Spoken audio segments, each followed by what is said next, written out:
Programa Constru Business. Oferecimento ING Plus Construtora e Incorporadora.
Olá, estamos começando mais um programa Constru Business. Muito obrigado pela sua audiência. No programa de hoje vamos falar sobre serralheria, peças em alumínio e instalações de gás. Nossos convidados, Leandro Magenta, diretor da Magenta Alumínio, e Júlio César Rodrigues, do Departamento Comercial e Vistorias da Algás. Obrigado pela presença. Leandro, há quantos anos existe a Magenta e quais os principais segmentos de atuação? Antes de mais nada, obrigado pelo convite. A Magenta Alumínio oficialmente, em setembro agora, completa 35 anos. Falo oficialmente porque vem como um braço do Chaveiro, que é uma empresa centenária, né? Uma empresa aqui da cidade. E ela iniciou fazendo manutenções em portas de aço e, num dado momento, foi transformada na Serralheria Magenta. Então, em setembro agora completamos 35 anos de atuação no mercado. Mas ela começou muitos anos atrás, foi teu avô que começou? Não, a Magenta Alumínio começou com o meu pai. Magenta, o chaveiro Magenta vem com o meu bisavô. Bisavô, era um chaveiro. 106 anos, um chaveiro... Nossa, no centro da cidade? Né? 106 anos no centro da cidade, 60 anos no mesmo ponto, então já bem tradicional. E dessa empresa surgiu a necessidade de manutenções em portas de aço. E aí, para fornecimento dos cadeados. Vindo disso, foi criada a Magenta Serralheria Artística, que depois foi a se transformar na Magenta Alumínio Limitada. E o chaveiro continua, o Jonas, né? Hoje cuida lá, o irmão, o Jonas, né? E o Gabriel, que é o meu primo, né? Já está na quarta geração. De vez em quando, a dica aqui, quando você esqueceu, der um problema no seu cofre, né? Quem consegue arrumar os cofres aqui, conseguir abrir seus cofres, ó, chaveiro Magenta. Fica a dica aí que uma vez, só um comentário aqui, 2 horas da tarde, eu tranquei o meu cofre com $1 do meu passaporte, eu ia viajar às 6 da tarde. Eu tinha 3 horas e meia para alguém para abrir meu cofre, senão eu não ia viajar. Aí eu consegui que abrisse o meu cofre, então são coisas que acontecem que a gente não prevê. Então o chaveiro Magenta também cuida disso com o Jonas. Júlio, quais são os principais serviços que é Algás? Algás. Algás, porque tem 2 azinhos, né? Executa. Isso. Primeiramente, obrigado pelo convite. A Algás é uma empresa que faz a parte, nós somos instaladores de gás. Então a gente faz desde a instalação, reparo, manutenção, todo o serviço de documentação que uma instalação de gás precisa, que os reparos precisam, e a gente também trabalha na prevenção de acidentes, né? Então a gente tem alguns contratos hoje e tem um leque de serviços gigante, tanto para a obra quanto também para o fornecedor final do gás. O fornecedor não, perdão, a pessoa que utiliza, né? Começa com um projeto, por exemplo. Mas normalmente você atende mais mesmo construção, construtoras, empresas, indústrias, fábricas. Hoje está meio a meio. Tá? A gente trabalha muito com condomínio, a gente está muito presente em condomínio, então hoje não é assim, é 50-50. E qual serviço que um condomínio poderia utilizar da sua empresa? Por exemplo, fazer o teste do gás, ver se está vazamento, estanqueidade? Exatamente. Existe uma norma, né? A gente é uma empresa muito normativa, por causa do nosso fundador. Ele veio do Senai, então a nossa empresa é totalmente normativa. E a gente faz o teste de estanqueidade, que é 2 obrigatoriedades que todo condomínio tem. Fazer o teste e esse teste tem que ser feito de padrão normativo. Anualmente, tem um período? Anualmente, tem que ser verificado do ponto de entrega ao ponto de consumo e nossa empresa faz isso. Interessante. Fica a dica então para os síndicos aí, né? Fazer essa vistoria aí, que é obrigatório, né? todo ano, né? Fica a dica. Exatamente. Leandro, o processo de produção das peças, né? São todos próprios? Sim, o processo ele é todo feito internamente na Magenta, então só para a gente entender. A Magenta Alumínio ela compra as barras, perfis de 6 metros, já pintadas, então chega para nós já pintado, normalmente sempre pintura. Nós fazemos desde o corte, usinagem, que são os encaixes, até a montagem, embalagem e expedição. Na obra, outro setor faz a instalação, é nosso também, fazemos a instalação. Mas todo o processo é interno e é próprio da Magenta. Muito bom. E quais os tipos de produtos, né, mais comercializados, né, e os diferentes tipos, né, de materiais empregados? Como funciona? Roberto, hoje a gente está bem focado no alumínio. A gente deu uma guinada na produção da empresa para trabalhar especificamente com esquadrias de alumínio. Então, nosso core é alumínio, tanto pintado quanto anodizado, 95% pintura. Trabalhamos fazendo desde a peça mais simples, da janela mais simples do empreendimento, até, por exemplo, uma fachada tipo pele de vidro, que hoje é muito utilizada em entradas de condomínio. Ela dá um bom destaque aí para o empreendimento. Vocês fabricam aqui mesmo? Fabricamos tudo em loco. O processo de colagem dele é um processo que ele exige que você tenha um treinamento específico. E na Baixada Santista, em Santos, a Magenta é a única empresa que é homologada por 3 fornecedores diferentes de fita dupla face. Então, nossos colaboradores são treinados para fazer essa colagem e ela obrigatoriamente é feita toda interna. Tá bom. E os condomínios também, você atende os condomínios, não só portão, quer fazer fechamento, guarita, também. Hoje é moda, né? Fica mais bonito esteticamente falando, você pegar aqueles beirais que tinham assim de jardins, né? Aquelas jardineiras e colocar os vidros ali, fazem todo esse serviço também. Normalmente, não? não. Hoje o nosso core, a gente deu uma guinada mesmo, desde do que foi chamado de boom da construção civil há 10 anos atrás, passando pela pandemia, a gente focou bastante nas construtoras. Então, hoje, a gente trabalha basicamente com novos empreendimentos. Condomínios, clientes de varejo, nós atendemos quando já são clientes antigos ou quando são prédios que nós executamos. Certo. Então, obras que nós executamos querem fazer uma modificação, a gente atende. Mas o nosso foco mesmo são novos empreendimentos. Muito bom. Júlio, quais são as diferenças, né, de instalações de equipamentos a gás para residência, comércio, indústria? Depende, logicamente, do consumo. Como funciona? As diferenças, ou a mesma coisa? Sim, o equipamento é muito similar, né? Vai ter a entrega externa e a tubulação que corre dentro do ambiente. E aí você vai ter ali equipamentos, né, que pode ter o aquecedor de passagem, que aí modifica um pouco a configuração de acordo com o que o morador ou a empresa utilizar. Mas ele é bem parecido o sistema de utilização de gás. Muito bom. Vocês também atuam em parceria com as construtoras, né, no desenvolvimento de projetos de instalação de gás. Isso procede? Sim. Começa desde o projeto Sim. até a entrega final? Na verdade, toda construtora deveria ter ou uma consultoria ou uma parceria com uma empresa instaladora e certificada pelo Abrinstal, né, para poder já levantar o sistema ali dentro dos parâmetros, porque tem normas ali que envolvem o bombeiro, tem normas ali que envolvem questões muito sérias e que muitas vezes quando a gente está fazendo vistoria, teste de estanqueidade, a gente pega, a construtora deixou a desejar. Mas não tem como. Então vamos supor, eu tenho uma loja na rua, um comércio, que começa um pouco maior, que tenha parte de gás, que seja uma lanchonete, e não tem como você fazer uma obra dessa sem ter um projeto, sem ter...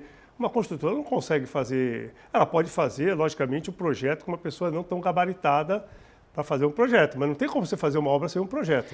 Infelizmente, o que acontece é que, como tem algumas coisas que são similares no sistema, às vezes o profissional que foi colocado manutencista, ele sabe instalar uma tubulaçãozinha, colocar uma válvula, então ele mesmo faz sem uma orientação. Tá? Aí você pega ponto de acesso do gás, que tem uma norma do bombeiro importantíssima, fora da adequação. Se tem um acidente ali, o bombeiro não consegue chegar e desligar aquela válvula. São situações ali que acabam, por falta de conhecimento, estragando todo o resto do trabalho. Isso mexe com a segurança, né? E, inclusive a estanqueidade, que eu tenho mais medo é de vazamento de gás. Quantas pessoas morrem de vazamento de gás no apartamento? Depois a gente vai comentar mais para frente. Vamos para o intervalo, logo a gente volta.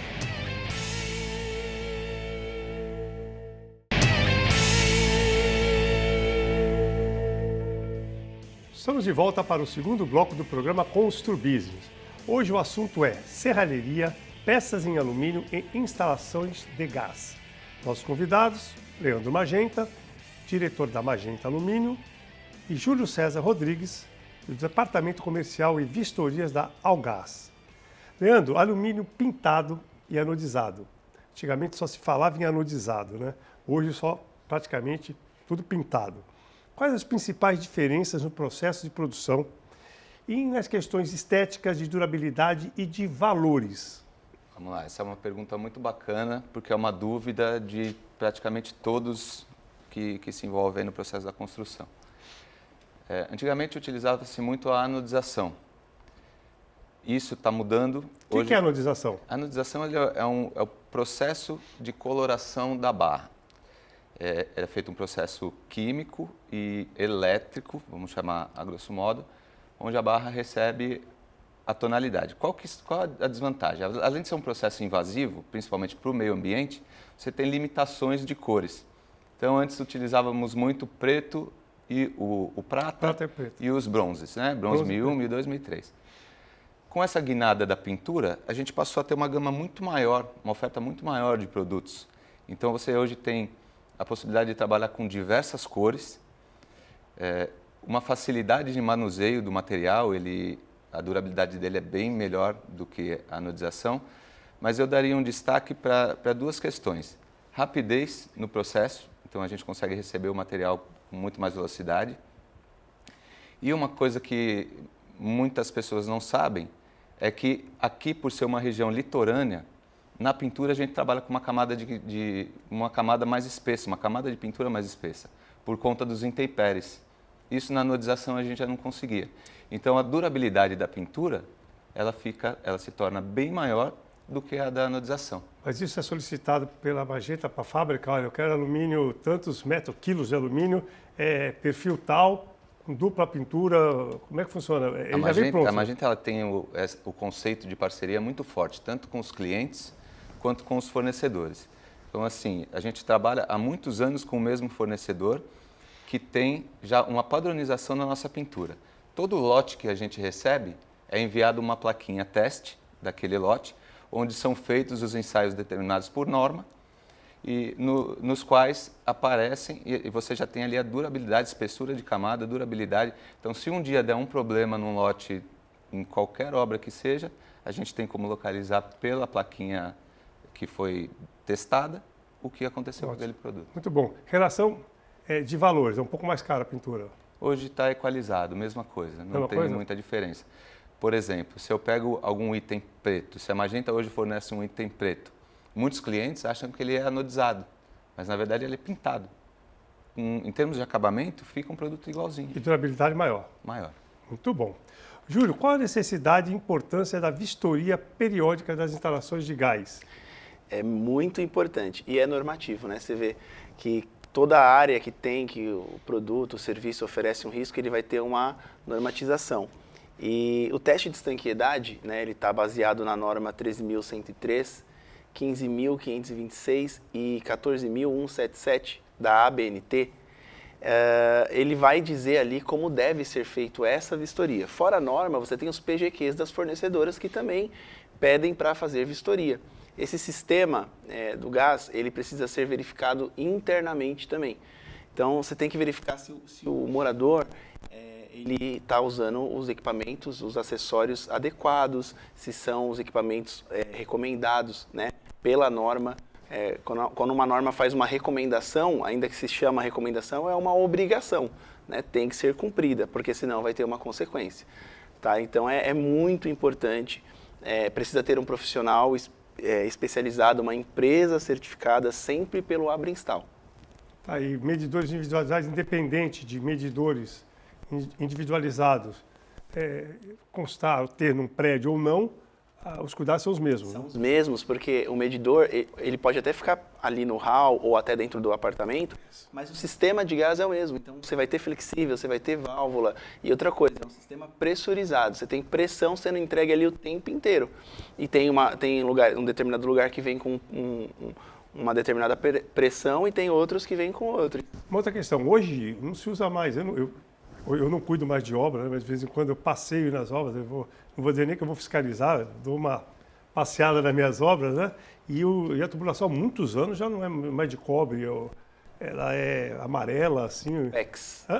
É o PEX. Funciona tão bem quanto e tem mais durabilidade? Na verdade, duração é maior? Na verdade, o PEX é a tubulação que vai permanecer, porque os engenheiros, né, tem a questão que o prédio vibra, né?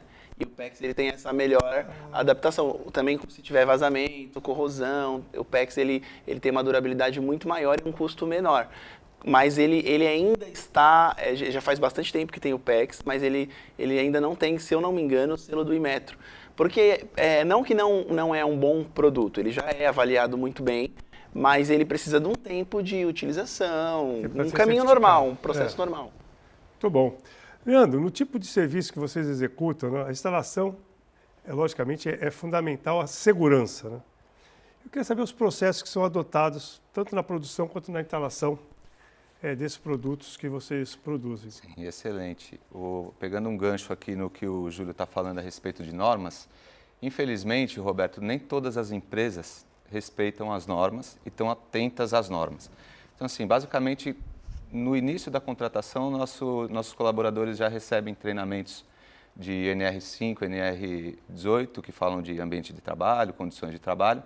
Então, internamente, eles utilizam toda a parte de EPI, proteção auricular, bota, óculos de proteção, toda a parte toda a parte de EPI que demanda o processo produtivo interno.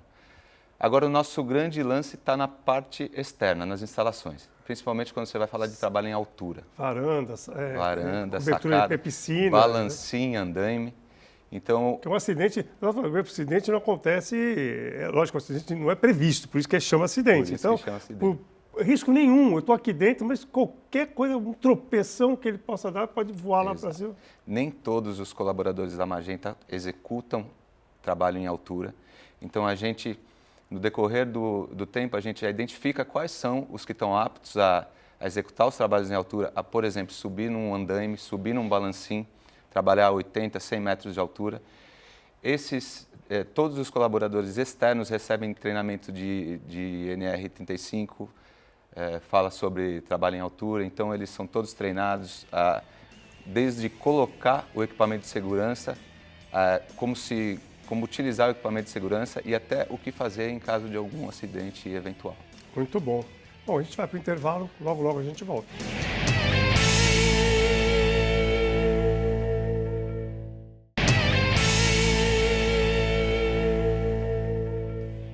Estamos de volta para o último bloco do programa Constru Business.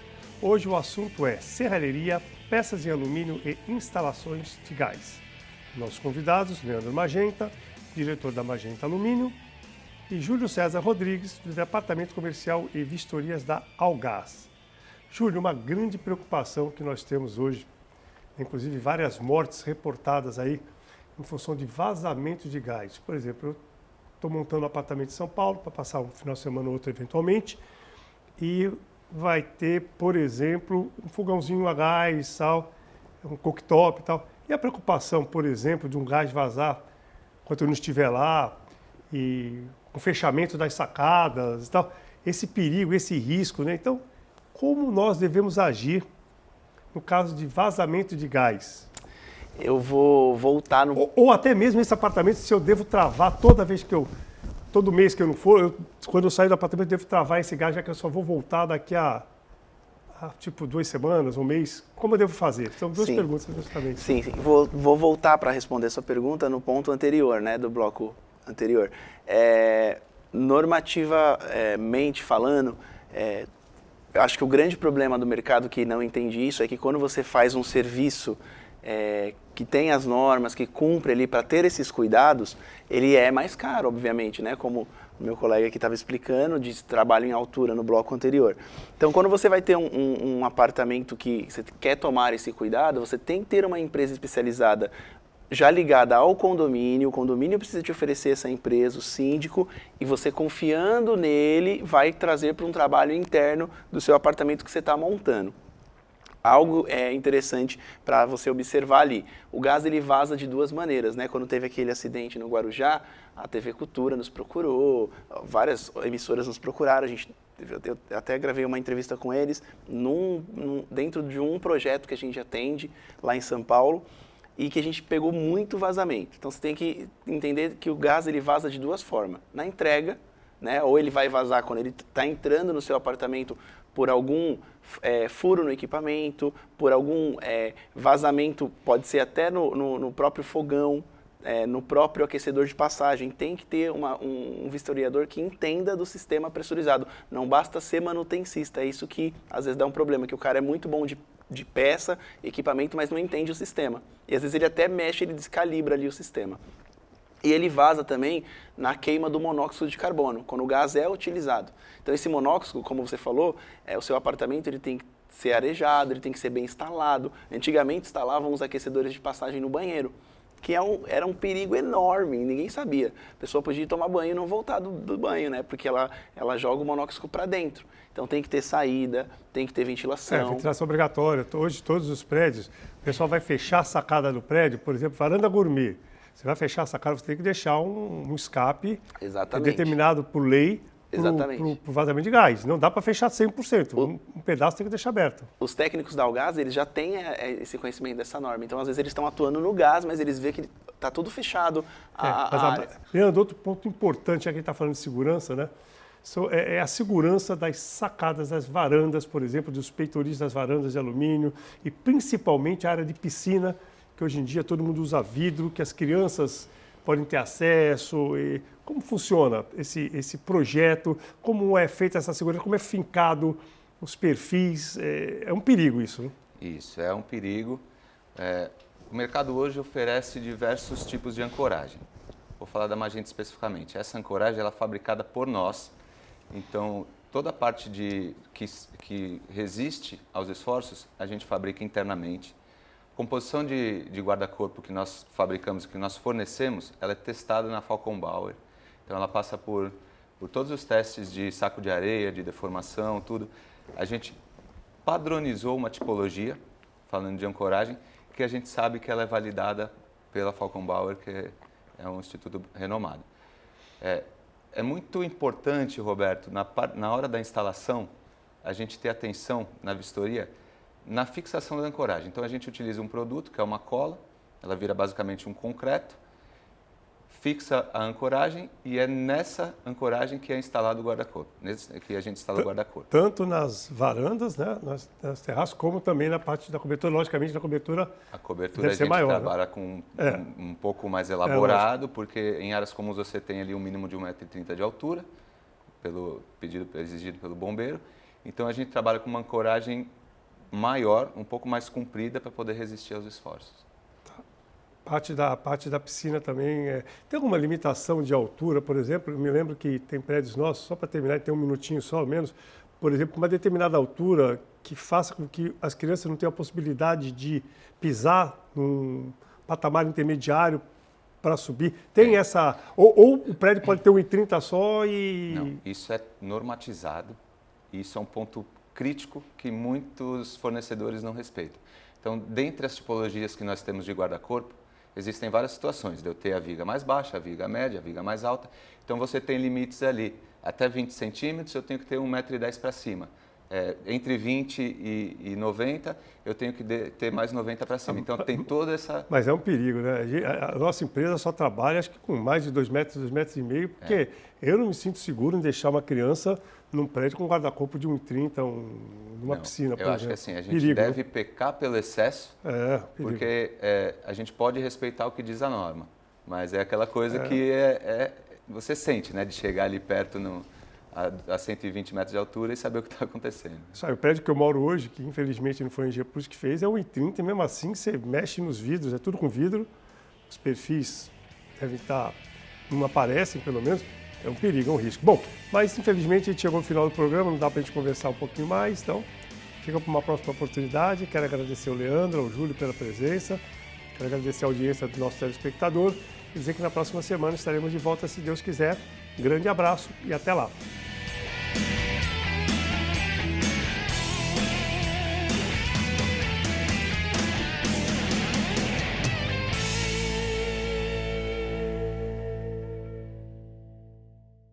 Programa Constru Business. Oferecimento ING Plus Construtora e Incorporadora.